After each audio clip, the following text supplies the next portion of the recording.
Hello students, आज के इस वीडियो में हम पढ़ने वाले हैं कोरोजन और रेंसिडिटी, जो कि ये आखिरी जो है टॉपिक होने वाला है first chapter chemical reaction and equation का। और ये जो वीडियो है लेक्चर नंबर 7 है, जिसमें हम डिस्कस करेंगे आज कोरोजन एंड रेंसिडिटी। तो यदि आप पिछले लेक्चर्स को नहीं देखे हैं तो चेकआउट कर लीजिएगा, चैनल पे आपको वीडियो मिल जाएगी। चलिए वीडियो को स्टार्ट करते हैं। तो 2 टॉपिक बचा है मात्र इस चैप्टर में। सबसे पहला है कोरोजन। तो कोरोजन का मतलब क्या समझिए? कोरोजन का मतलब ये समझिए कि जो है मेटल, कोई भी मेटल, जैसे कि हम आयरन की बात कर लेते हैं। आयरन के मेटल जो होते हैं वो देखिएगा, जब उसको रखा जाएगा काफ़ी लंबे समय के लिए तो उस पर क्या हो जाएगा, उस पर जो है जंग लग जाता है। देखिए ना कि जंग लग जाता है, वो जो हो जाता है उसको कोरोडेड हो जाता है, वो मेटल जो होता है ईटन अप हो जाता है, उसमें जंग लग जाता है। इसी प्रोसेस को हम लोग बोलते हैं लोग कोरोजन। देखिए जैसे डेफिनेशन के लिए, the process of slow conversion of metals into their undesirable compounds due to their reaction with oxygen, water, acid, gases etc present in the atmosphere is called corrosion. इसको कोरोजन कहा जाएगा। हालांकि मैं आपको सिंपल डेफिनेशन बताऊं तो corrosion का simple definition ये होगा, corrosion is the process, yes, corrosion is the process. Corrosion जो होता है क्या है? कोरोजन एक प्रोसेस है। इसमें क्या होता है, in which metals are eaten up, metals are eaten up by the action of यानी कोरोजन क्या है? कोरोजन इज अ प्रोसेस है जिसमें in which metals are eaten up by the action of क्या, oxygen, water, acid etc is on their surface is called corrosion. तो corrosion का मतलब समझ आ गया। यानी कोरोजन क्या होता है? कोरोजन एक प्रोसेस है जिसमें मेटल्स क्या होते हैं, मेटल जो होते हैं वो क्या हो जाते हैं, अनडिजायरेबल बन जाते हैं, अनडिजायरेबल कंपाउंड का फॉर्मेशन करते हैं, रस्ट का फॉर्मेशन करते हैं आयरन के लिए।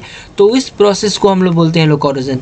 और इस प्रोसेस में कौन कौन से भागीदार होते हैं, कौन कौन से जो होते हैं प्रेजेंस में, किस किस के प्रेजेंस में ये जो कोरोजन होगा वो होगा, तो वो होगा ऑक्सीजन, वाटर, एसिड्स के प्रेजेंस में क्या होगा, कोई भी मेटल जो हो जाएगा ईटन अप हो जाएगा, कोरोड हो जाएगा in the presence of oxygen, water और gases. This process is called corrosion. इसी को हम लोग बोलते हैं लोग कोरोजन।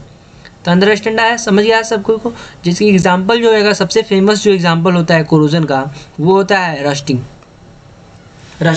तो रस्टिंग क्या होता है? तो रस्टिंग जो होता है, rusting is basically the corrosion of iron objects in the presence of oxygen, water and acid is called rusting. Iron when reacts with oxygen and moisture to form red substance is called rust. Iron जो हो जाएगा, iron को long term के लिए जो expose कर दीजिएगा, atmosphere में छोड़ दिया जाएगा, तो ऑक्सीजन और मॉइस्चर के प्रेजेंस में उस पर रेड ब्राउन कलर के, आयरन पे जो होता है रेड ब्राउन कलर के सब्सटेंस जो हो जाते हैं उस पर डिपॉजिट हो जाते हैं। देखिएगा आप लोग, रेड ब्राउन सब्सटेंस जो है डिपॉजिट हो जाते हैं, जिसको हम लोग रस्ट बोलते हैं। उसी रेड ब्राउन सब्सटेंसेस को हम लोग क्या बोलते हैं लोग, रस्ट।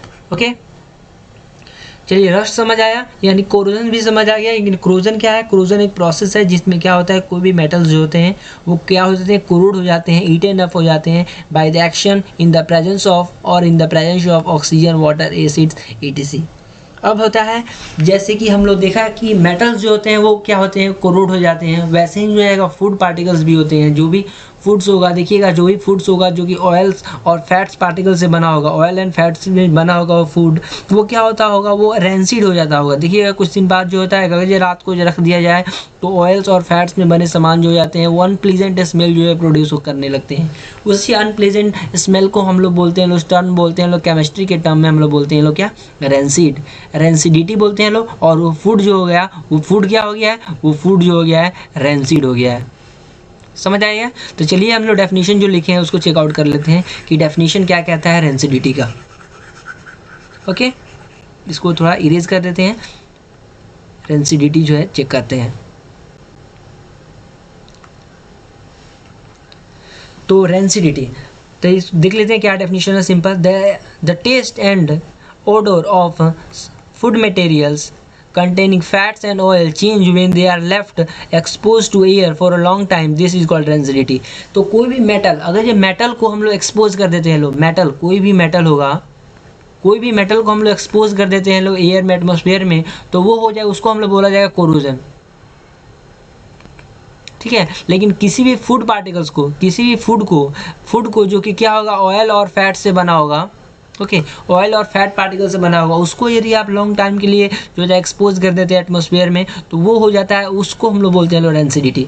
समझ आ गया? यानी सिंपल डेफिनेशन क्या हो जाएगा रेंसिडिटी का, the condition produced by the aerial oxidation of fats and oil in food marked by unpleasant smell and taste is called rancidity. Simple ये हो गया।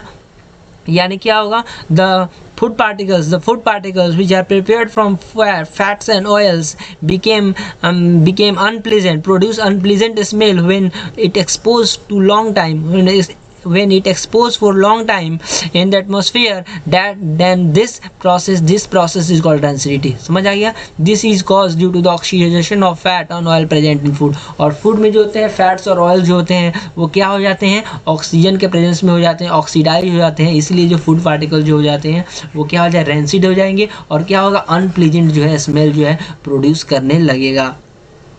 अंडरस्टैंड? अब चलिए रेंसिडिटी को कुछ रोका कैसे जा सकता है। तो रेंसिडिटी को सबसे पहला रोका जा सकता है एंटीऑक्सीडेंट्स को डालकर। यस, एंटीऑक्सीडेंट्स को हम लोग डालकर रोक सकते हैं, जैसे कि कुछ एंटी एसिडेंट्स होते हैं, जैसे कि BHA और BHT, यानी ब्यूटाइलेटेड हाइड्रोक्सी एनिसोल और ब्यूटाइलेटेड हाइड्रोक्सी टोलिन। इसमें क्या होगा, ये एंटीऑक्सीडेंट्स होते हैं, ये एंटीऑक्सीडेंट्स है, एंटीऑक्सीडेंट्स है जो कि ऑक्सीडेशन प्रोसेस को जो होता है होने से जो है रोकते हैं, प्रिवेंट करते हैं। इसलिए एंटीऑक्सीडेंट्स डालकर हम लोग फूड में क्या करते हैं, प्रिजर्व कर सकते हैं। या फिर दूसरा है, फूड को क्या करिए, एयर टाइट कंटेनर में रख दें, यानी फूड को एकदम पैक्ड रखिए, किसी टाइट जो है पैकेट में आपको पैक करके रखिए। या फिर फूड को जो होते हैं, देखेंगे आप लोग चिप्स जो खाते होंगे लोग, चिप्स क्या होता है, चिप्स जो होता है पैकेट में रहता है ना, पैकेट में चिप्स रहता है पैकेट में, वो चिप्स क्या होता है, नाइट्रोजन गैस के अंदर में स्टोर किया जाता है। या फिर आप लोग घर पे आमतौर में देखते हैं लोग रेफ्रिजरेटर, तो रेफ्रिजरेटर में फूड को प्रिजर्व करने से क्या होगा, फूड जो हो जाएगा रेंसिड नहीं होगा, और फूड जो है काफ़ी लंबे समय तक जो वो क्या होगा, वो जो है प्लीजेंट स्मेल प्रोड्यूस करता रहेगा और इडिबल रहेगा।